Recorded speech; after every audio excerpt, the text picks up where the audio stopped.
you. Now come to just a time of reflection, a time of talk, and I'm going to start with a sonnet for Remembrance Sunday by Malcolm Gite. November pierces with its black remembrance of all the bitterness and the waste of war. Our silence tries but fails to make a semblance of that lost peace they thought worth fighting for. Our silence seethes, instead with wraiths and whispers, and all the restless rumours of new wars. The shells are singing as we sing our vespers. No moment is unscarred, there is no pause. In every instant bloodied innocence falls to the weary earth. And whilst we stand, quiescence ends again in acquiescence. And Abel's blood still cries in every land. One silence only might redeem that blood, only the silence of a dying God.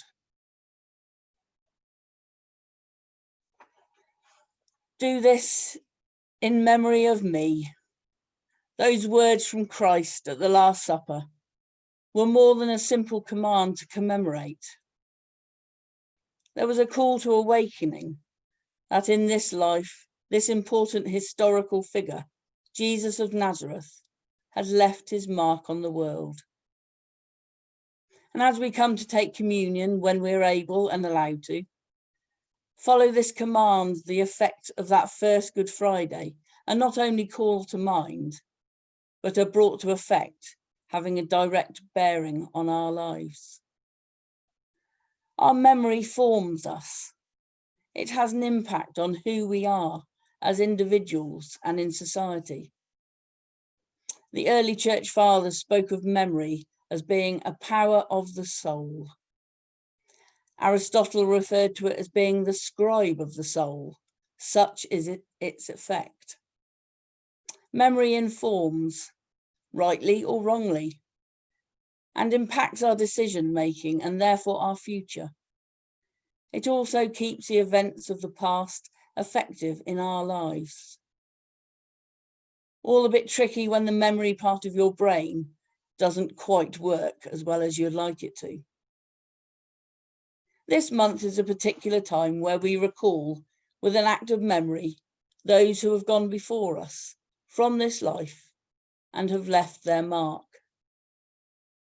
It is good that we should have a season of the year for remembrance, a time when we feel that the veil between time and eternity is thin, and we can sense with a greater and wider communion of saints to which we belong.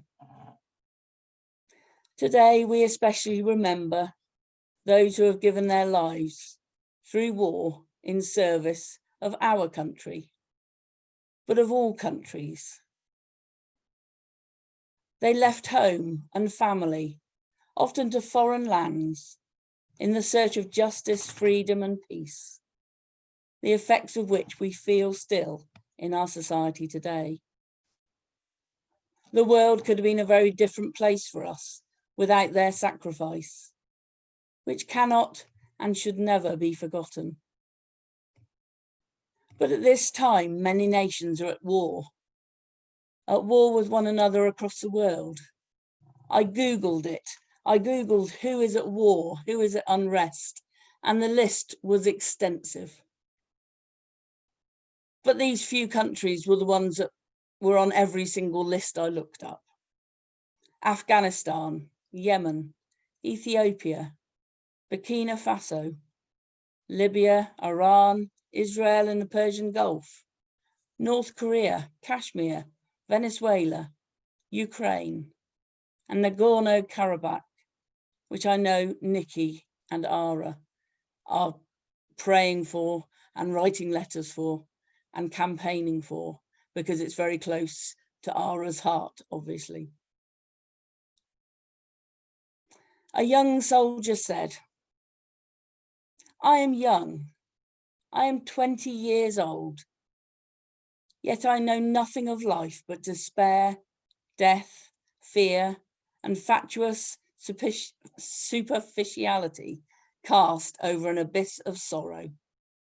I see how people are set against one another, and in silence, unknowingly, foolishly, obediently, innocently, slay one another. The memories we recall this Remembrance Sunday should spur us forward in the search for true harmony and peace throughout the world. As the Lord commands the apostles, do this in memory of me. We need to fight for peace in memory of the millions slain in wars across the decades throughout the world. We gather this day, praying for the graces of the great sacrifice of Calvary to engulf the whole world, that we may live in harmony for which Christ prayed. And to our fallen we say, we will remember them.